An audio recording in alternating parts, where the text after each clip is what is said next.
खबरें खेती के कार्यक्रम में आप मन के स्वागत है। जय जोहार। सबसे पहली आज के खेती के खास खबर।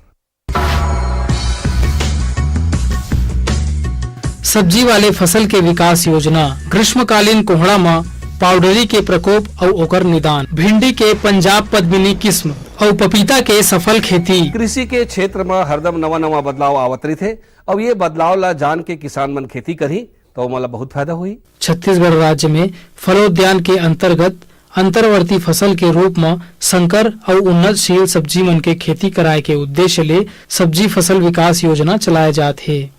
एकर अंतर्गत लघु सीमांत और कृषक श्रेणी के किसान मन ला कुल लागत के 50% तक अनुदान दिए जाही, जेकर अंतर्गत 12,500 रुपया प्रति हेक्टेयर आदान सामग्री के रूप में दिए जाही। एकर बर कम से कम 0.4 हेक्टेयर और अधिकतम 4 हेक्टेयर खेत प्रति हितग्राही में होना अनिवार्य है। प्रशासन के ये योजना ले लाभ उठा के हमारे किसान भाई मन बने मुनाफा प्राप्त कर सकते। बेहतर तकनीक, फसल से संबंधित जानकारी ला जान के किसान मन खेती करी तो मला अच्छा उत्पादन मिली। कोहड़ा के सब्जी में पाउडरी नामक बीमारी के प्रकोप ह बहुत आयत रही थे। ये बीमारी में पत्ती मन के ऊपरी सतह में सफेद पाउडर के विकास हो जाते, जेकर ले पौधा ह सूर्य के प्रकाश से भोजन बनाए में असमर्थ हो जाते और पौधा कमजोर होके सूख के गिरे ला धर लेथे। संगे संग फूल और फल उचित तरीका से नहीं हो पाए। एकर बचाव बर कैरेथान 1 ml या सल्फेक्स 2 ग्राम प्रति लीटर पानी में घोल के छिड़काव करना चाहिए।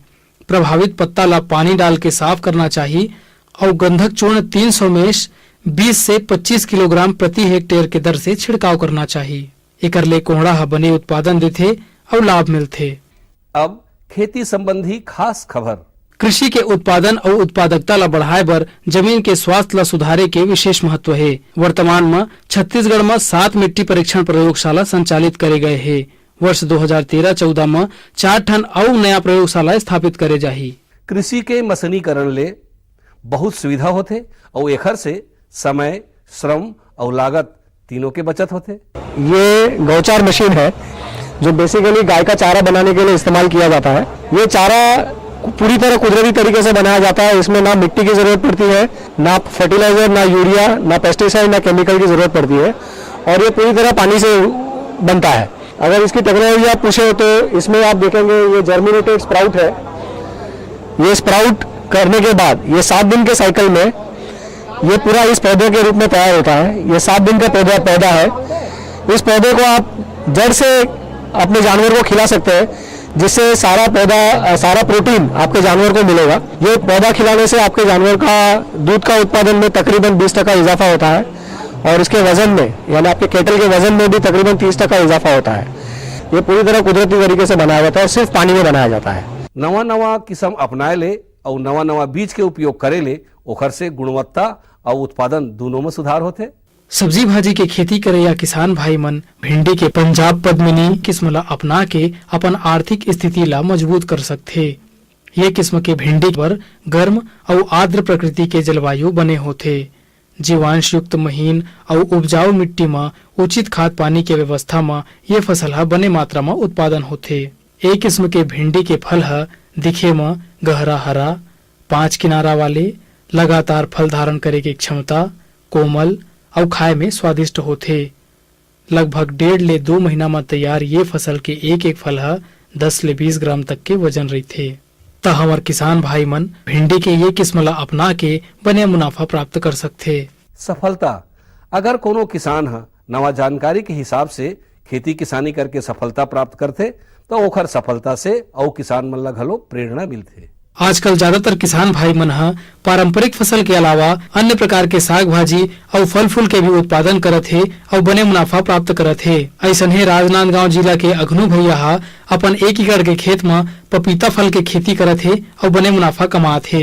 जानकारी देवत ओहर बताथे कि ओखर ये पपीता के खेती करे में निंदाई, कुड़ाई, सिंचाई, बुआई और खाद पानी की व्यवस्था में ओला लगभग 30 ले 40 हजार रुपया के खर्चा आए हवे और अपन ये उत्पादन ला वह बाजार में बेच के लगभग 60 ले 80 हजार रुपया तक की आमदनी प्राप्त कर ली। ओखर ये ज्यादा उत्पादन ला देख के दूसर किसान मन घलो प्रेरणा ले सकत हे और ओहू मन उन्नत तरीका ले पपीता के खेती करके अपन आर्थिक स्थिति ला सुधार सकत हे। आज के अंक में बसत के खेती संबंधी नवा जानकारी लेके फिर मिलबो, तब तक बर जय जोहार।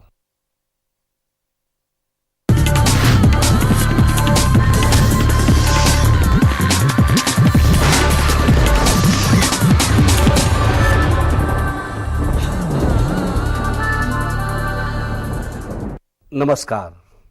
मंडी भाव आओ आज जानबो हमार प्रदेश के अलग अलग मंडी में धान, फल और सब्जी मन के का भाव है। आज राजनांदगांव कृषि उपज मंडी में धान के न्यूनतम भाव 1104 रुपया और अधिकतम भाव 1420 रुपया प्रति कुंटल।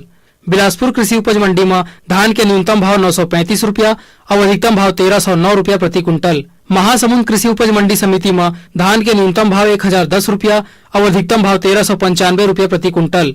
कुरूद कृषि उपज मंडी समिति में धान के न्यूनतम भाव 1095 रुपया और अधिकतम भाव 1425 रुपया प्रति कुंटल। आज रायपुर के सब्जी मंडी में मटर के बने आवक देखे गए है।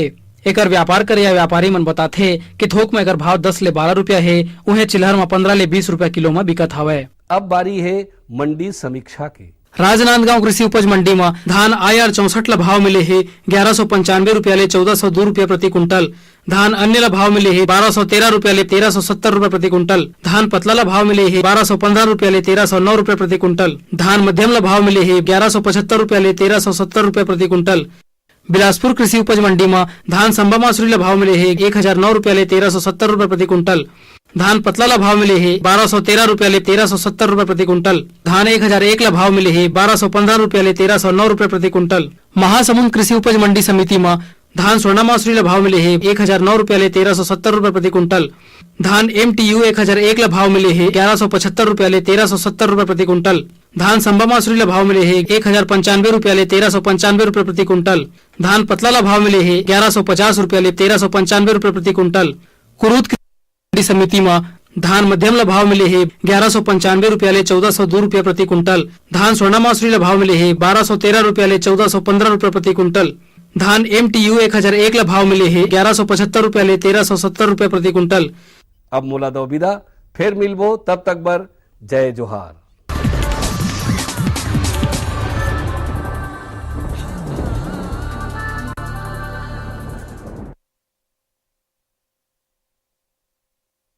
सभी किसान भाइयों को नमस्कार। भारत मौसम विज्ञान विभाग से प्राप्त मध्यम अवधि मौसम पूर्वानुमान और उपग्रह से प्राप्त चित्र के अनुसार आने वाले 24 से 48 घंटों के दौरान छत्तीसगढ़ के लगभग अधिकांश जिलों में हल्के से मध्यम बादल 15 से 20% के आसपास बादल रहने का पूर्वानुमान है।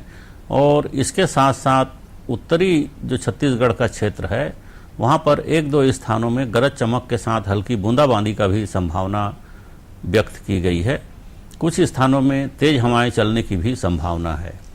और जहाँ तक वह तापमान की बात है तो अभी वर्तमान में जो अधिकतम तापमान है वो 38 डिग्री सेल्सियस के आसपास छत्तीसगढ़ के मैदानी क्षेत्रों में दर्ज किया जा रहा है, जिसमें पिछले 2-3 दिनों के पहले जो हल्की बूंदाबांदी हुई थी उसके कारण से तापमान में गिरावट दर्ज की गई है।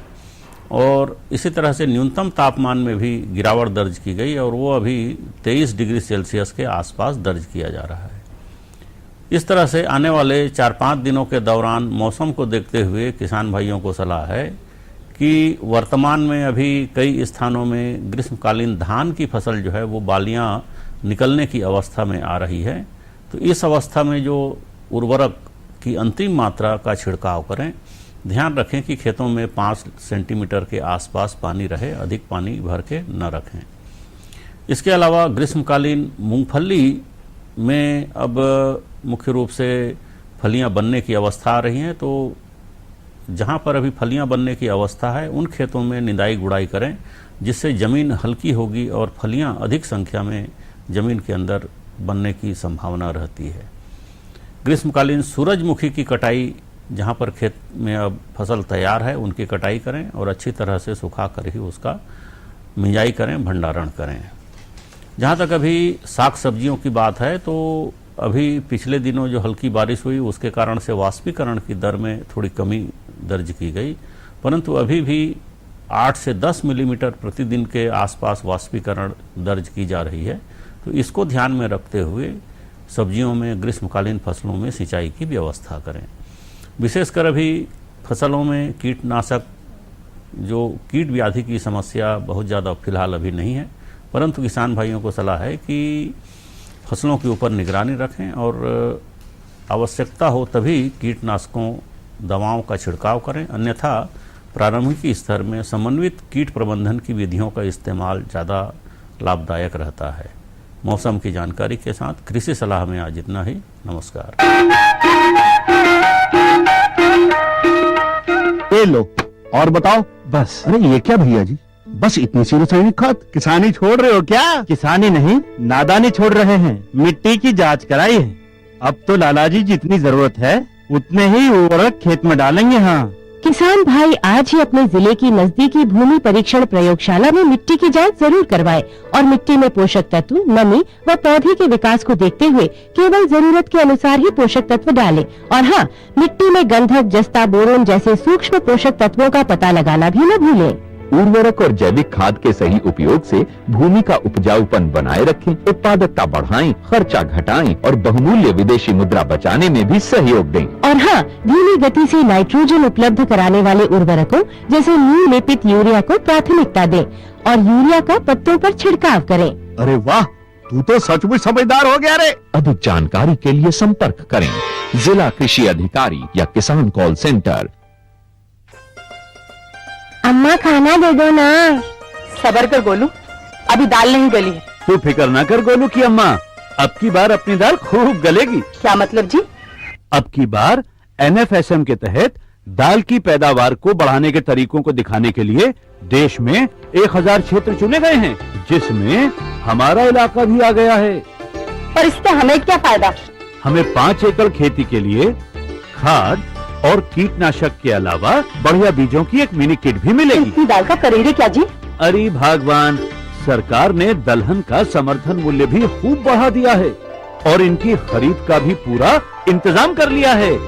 इससे आमदनी बढ़ेगी और फिर हमारा गोलू अच्छे स्कूल में जाकर के कृषि वैज्ञानिक बनेगा। हाँ, क्या करूं? हाँ, मैं ऐसे ही करूंगा। हाँ, अच्छा, मैं जा रहा हूँ। अच्छा, जी जी जी, हाँ,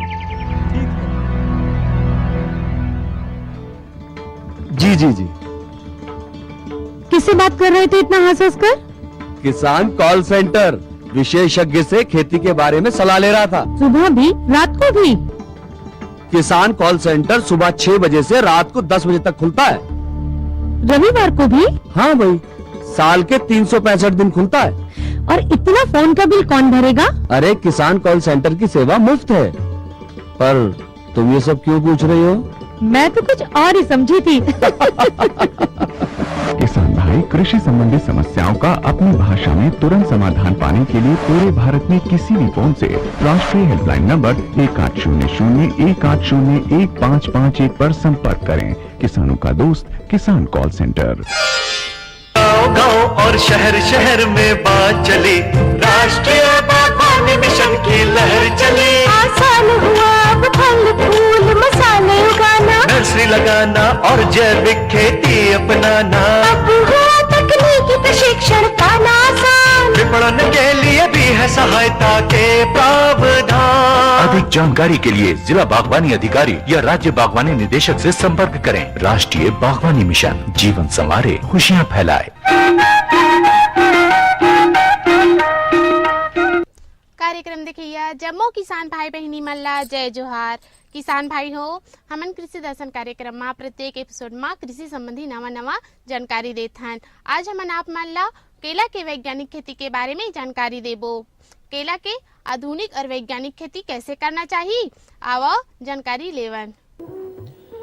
छत्तीसगढ़ में हो रही केले की उपज निकट भविष्य में ही यहाँ के किसानों की आर्थिक दशा को सुधारने का एक बहुत ही बड़ा जरिया बनने वाला है। केले की प्रचलित जातियाँ इस प्रकार से हैं: पुअन ड्वार्फ, कैवेंडिश, हरी छाल, रसथली, नेंद्रन, CO1, लाल केला, सफ़ेद वेलची, ग्रास मिचेल, चक्र केली वगैरह। केले का रोपण समय मुख्यतया जलवायु पर निर्भर करता है। पश्चिम और उत्तरी भारत में रोपण का सबसे उपयुक्त समय मानसून के शुरुआत में यानी जून जुलाई में होता है। केले को कृषि योग्य सभी प्रकार की मृदाओं में उगाया जा सकता है। लेकिन यदि केला अधिक जल धारण क्षमता वाली जीवांश युक्त मिट्टी में, जिसमें कि जल निकास की उचित व्यवस्था हो, लगाया जाए तो सर्वोत्तम होता है। खेत की तैयारी मिट्टी पलटने वाले हल से करना चाहिए और मांदा निर्माण कर केले की खेती करने से अधिक उत्पादन प्राप्त होता है। केले की उम्दा पैदावार के लिए रोपण विधि भी व्यवस्थित हो तो वांछित परिणाम के मिलने में कोई संदेह नहीं रहता।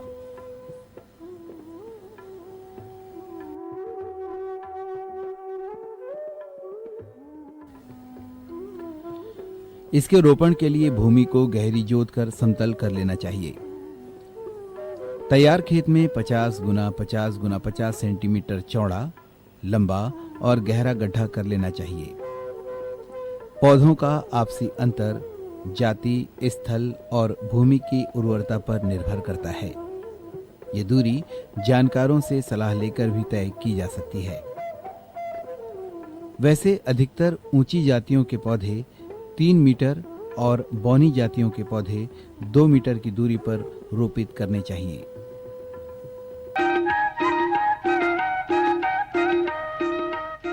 किसान भाई हो, केले की फसल में जल प्रबंधन की जानकारी होना भी जरूरी है। सिंचाई कब कब और कतका मात्रा में करना चाहिए, आवो जानकारी लेवन। केले में सिंचाई की आवश्यकता भूमि और जलवायु पर निर्भर करती है।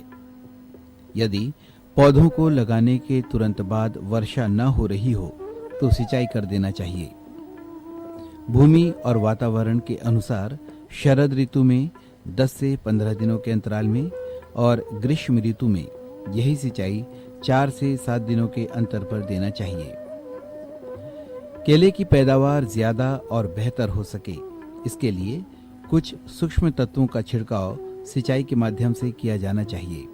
जैसे केले के अधिक फलन के लिए पुष्कल 0.5% का 2 से 3 बार छिड़काव करना चाहिए। फलों के बड़े आकार और बेहतर स्वाद और अधिक उत्पादन के लिए मेगाकल 3 से 5 ml प्रति लीटर पाली के मान से उपयोग करें। पहले छिड़काव के 15 दिनों के बाद दूसरा छिड़काव किया जाना चाहिए। साथ ही जीनी 2.5 मिलीलीटर प्रति लीटर पानी के मान से प्रयोग किया जाना चाहिए। सूक्ष्म तत्वों का सिंचाई माध्यम से छिड़काव करने का सबसे बेहतर तरीका तो यही होना चाहिए कि सिंचाई की ड्रिप पद्धति का इस्तेमाल करें।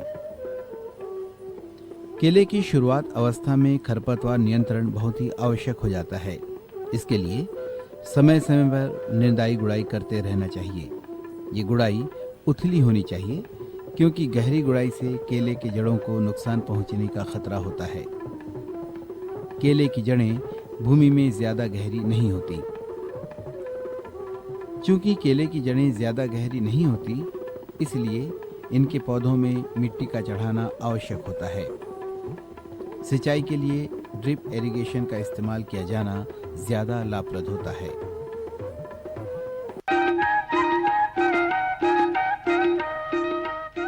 किसान भाई हो, केले की फसल में खाद प्रबंधन की जानकारी होना भी जरूरी है। खाद कब कब और कतका मात्रा में डालना चाहिए, आवो जानकारी लेवन। केले के पौधों के लिए अच्छी उपज के लिए कृषि वैज्ञानिकों के द्वारा अनुशंसित खाद और उर्वरक इस प्रकार से हैं।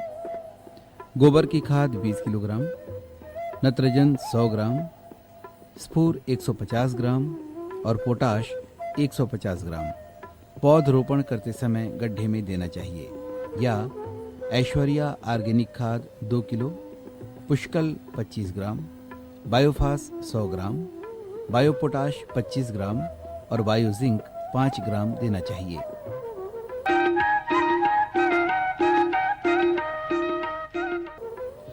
केले की फसल को उसमें लगने वाले कीट और रोगों से बचाए रखना चाहिए, जिसके लिए थोड़ी सावधानी की जरूरत होती है, जिसकी विस्तृत जानकारी कृषि के जानकारों से ली जा सकती है। आमतौर पर केले में लगने वाले कीट इस प्रकार से हैं: तना विविल, माहू या एफिड। और केले की फसल को प्रभावित करने वाले प्रमुख रोग इस प्रकार से हैं: पनामा रोग, बंची टॉप, पर्णचित्ती। इन कीटों और रोगों से अपने केले की फसल को बचाए रखने के लिए विज्ञान सम्मत विधियों का प्रयोग लाभप्रद होता है।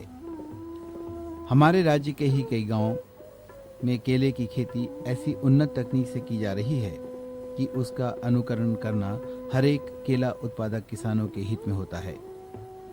छत्तीसगढ़ के ऐसे कई गांव हैं जहां के केला उत्पादक किसान प्रगतिशील कृषकों की श्रेणी में आ गए हैं, क्योंकि इन्होंने भी अपने काम से दिखला दिया है कि वे भी किस कदर विकासशील मानसिकता के आधुनिक कृषक हैं। ये काश्तकार भाई केले की ऐसी खेती ले रहे हैं कि इस फल की मधुरता न सिर्फ इनके जीवन में बल्कि आसपास के अन्य ग्रामीणों तक भी पहुंच रही है।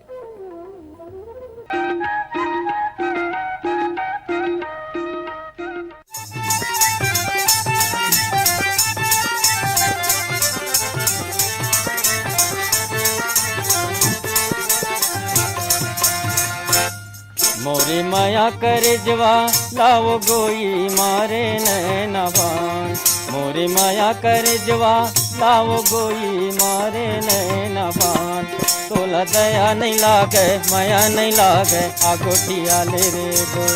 तोला दया नहीं लागे माया नहीं लागे आगोटिया ले रे दो।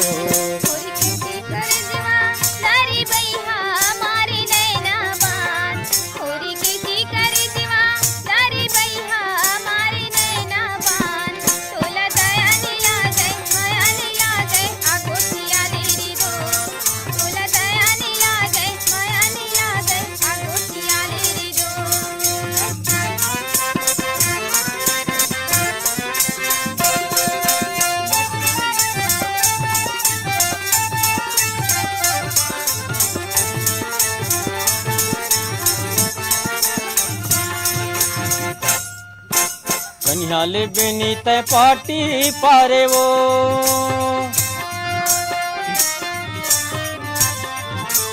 कन्याले बिनी तय पाटी पारे वो। मोला रद्दा मारे गत खानी गोटी मारे काची रैया आ गोटिया ले रे दो। मोला रस्ता मारे गत खानी गोटी मारे काची रैया आ गोटिया ले रे दो।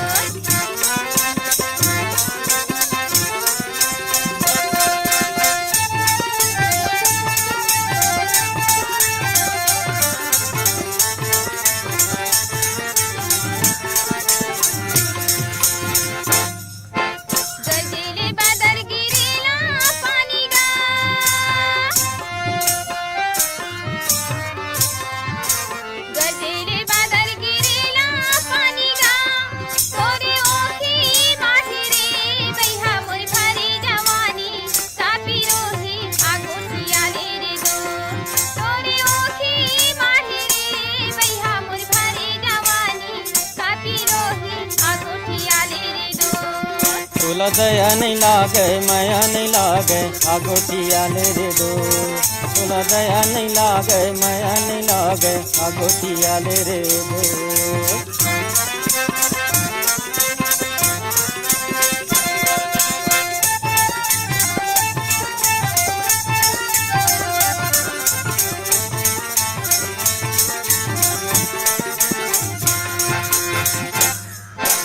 गोबर के छेना छेना के खरही।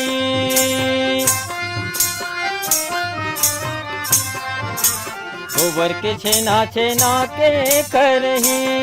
मोर जीवा के कल्पना जो ही तो ही ला पर ही काची रैया आगोटिया ले रे दो। मोर जीवा के कल्पना जो ही तो ही ला पर ही काची रैया आगोटिया ले रे दो।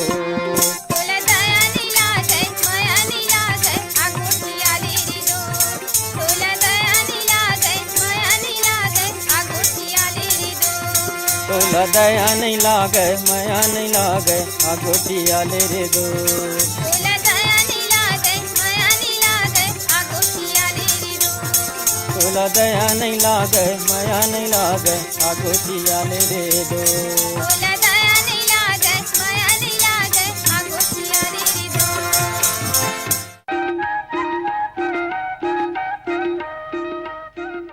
किसान भाई हो, अब जाए के बेरा होगे। अब ये अंक माँ फिर नवा नवा जानकारी के साथ उपस्थित होबो। तब तक बर दो विदा। जय जोहार।